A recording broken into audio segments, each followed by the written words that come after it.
അനന്തപുരിയിലെത്തിയ നവരാത്രി വിഗ്രഹ ഘോഷയാത്രയ്ക്ക് ആചാരപരമായ വരവേൽപ്പ്. ഘോഷയാത്ര പത്മനാഭസ്വാമി ക്ഷേത്രത്തിൽ പ്രവേശിച്ചു.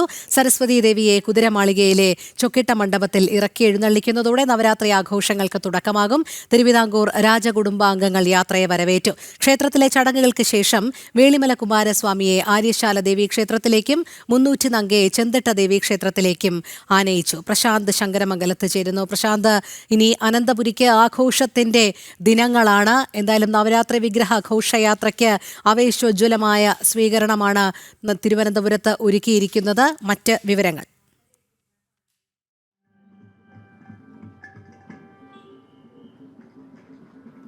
രോഹിണി, അക്ഷരാർത്ഥത്തിൽ ജനസാഗരമായിരുന്നു അനന്തപത്മനാഭന്റെ മണ്ണിൽ അനന്തപുരിയിൽ ഇന്നുണ്ടായത്. 3 ദിവസം നീണ്ടുനിന്ന യാത്ര അനന്തപുരിയിലേക്ക് പ്രവേശിച്ചതോടുകൂടി തന്നെ ഭക്തജനങ്ങളുടെ ഒരു വലിയ തിരക്ക് നമുക്ക് കാണാൻ കഴിയുമായിരുന്നു.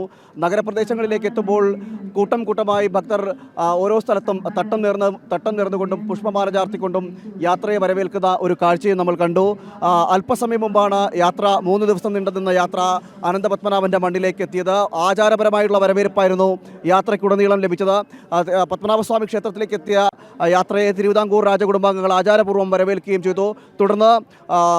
തുടർന്നുള്ള ചടങ്ങുകൾ നടന്നു. 3 ദേവതമാരും, അതായത് തേവാരക്കെട്ട് സരസ്വതിയും അതോടൊപ്പം തന്നെ 300 നങ്കയും അതോടൊപ്പം വേളിമല കുമാരസ്വാമിയും ആചാരപരമായി തന്നെ വരവേറ്റു. അനന്തപുരി അക്ഷരാർത്ഥത്തിൽ ജനസഹസ്രമാക്കി മാറുന്നൊരു കാഴ്ചയും ഉണ്ടായിരുന്നു.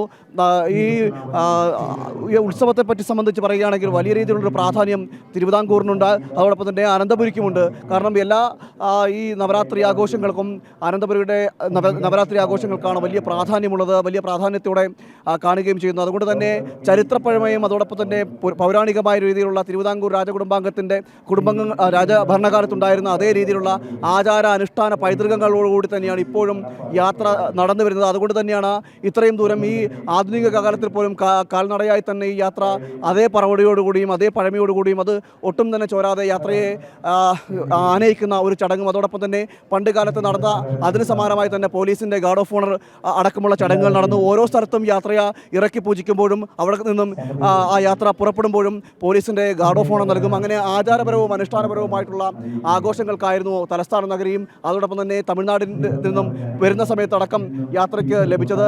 2 സംസ്കാരങ്ങളുടെ സമന്വയമായി ഈ യാത്ര മാറുകയും ചെയ്തു.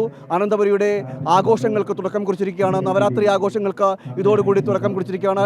ശ്രീ പത്മനാഭസ്വാമി ക്ഷേത്രത്തിലേക്ക് എത്തിയ ഘോഷയാത്രയെ ആചാരപരമായി തന്നെ വരവേറ്റു.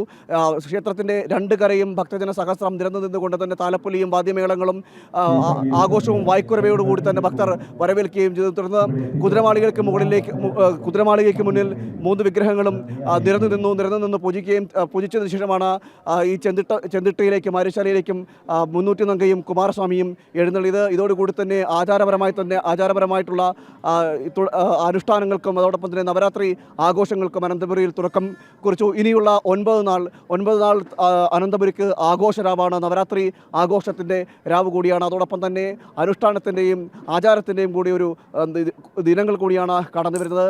അതോടൊപ്പം തന്നെ എടുത്തു പറയേണ്ടത് യാത്രയാണ്. യാത്രയിൽ വലിയ രീതിയിലുള്ള കഴിഞ്ഞ മുൻവർഷങ്ങളെ അപേക്ഷിച്ച് വലിയ രീതിയിലുള്ളൊരു ഭക്തജനങ്ങളുടെ ഒരു വലിയ സാന്നിധ്യം നമുക്ക് കാണാൻ കഴിയുമായിരുന്നു. യാത്രയിൽ ഉടനീളം കാണാൻ കഴിയുമായിരുന്നു. ഞാൻ നേരത്തെ പറഞ്ഞതുപോലെ തന്നെയായിരുന്നു. കാരണം ഏതൊക്കെയാണോ മുൻകാലങ്ങളിൽ ഉണ്ടായത് ആ രീതിയിൽ തന്നെ ആചാരങ്ങളും അനുഷ്ഠാനങ്ങളും ഒക്കെ പാലിച്ചുകൊണ്ട് തന്നെയായിരുന്നു യാത്ര കടന്നു വരികയും ചെയ്തത്. ഇനിയുള്ള 9 നാൾ അനന്തപുരിയിൽ ആഘോഷത്തിൻ്റെ രാവാണ്. അതിനുശേഷമായിരിക്കും യാത്ര തിരിച്ചു പോകുന്ന ഓരോ യാത്ര തിരിച്ചു പോകുമ്പോഴും കണ്ണീരോടുകൂടിയാണ് ഭക്തർ ഈ യാത്രയെ തിരിച്ചു പോകുന്ന യാത്രയും ഹൃദയത്തോട് ചേർക്കുകയും വരവേൽക്കുകയും ചെയ്തു. കാരണം ഇത്രയും 9 നാൾ തങ്ങളോടൊപ്പം ഉണ്ടായിരുന്ന ദേവി തിരിച്ചെഴുന്നള്ളുന്നു. ഇനി ഒരു വർഷത്തെ കാത്തിരിപ്പാണ് വേണ്ടത്. അതുകൊണ്ട് തന്നെ കണ്ണീരോടുകൂടി തന്നെ ഭക്തർ യാത്രയാക്കുകയും ചെയ്യും. അങ്ങനെ വളരെ വൈകാരികമായിട്ടുള്ളൊരു അനുഭവമാണ്, വളരെ വൈകാരികമായിട്ടൊരു അനുഭൂതി കൂടിയാണ് ഈ യാത്രയും നവരാത്രി ആഘോഷങ്ങളും അനന്തപുരിക്കും അനന്തപുരി നിവാസികൾക്കും അതോടൊപ്പം തന്നെ കേരള ജനതയ്ക്കും അടക്കം പകർന്നു നൽകുന്നത്. യാത്ര കാണുവാനായി, അതായത് ഈ നവരാത്രി ഘോഷയാത്രയും അനന്തപുരിയിലെ നവരാത്രി ആഘോഷങ്ങളും അടക്കം കാണുന്നതിനായി തന്നെ ദേശാന്തരങ്ങളിൽ നിന്ന് തന്നെ നിരവധി ആളുകളാണ് ഇവിടേക്ക് എത്തിച്ചേർന്നത്. അങ്ങനെ ഈ ഒരു സാംസ്കാരിക പൈതൃകം, രണ്ട് സംസ്ഥാനങ്ങളുടെ സമന്വയവും അതോടൊപ്പം തന്നെ അനന്തപുരിയുടെ സാംസ്കാരിക പൈതൃകവും അടങ്ങുന്ന യാത്രയ്ക്ക് ആവേശകരമായ വരവേൽപ്പ്. അതെ, തീർച്ചയായും. അങ്ങനെ അനന്തപുരി നവരാത്രി ആഘോഷ നിറവിലേക്ക് നീങ്ങുകയാണ്. പ്രശാന്ത് ശങ്കരമംഗലത്താണ് വിവരങ്ങൾ നൽകിയത്.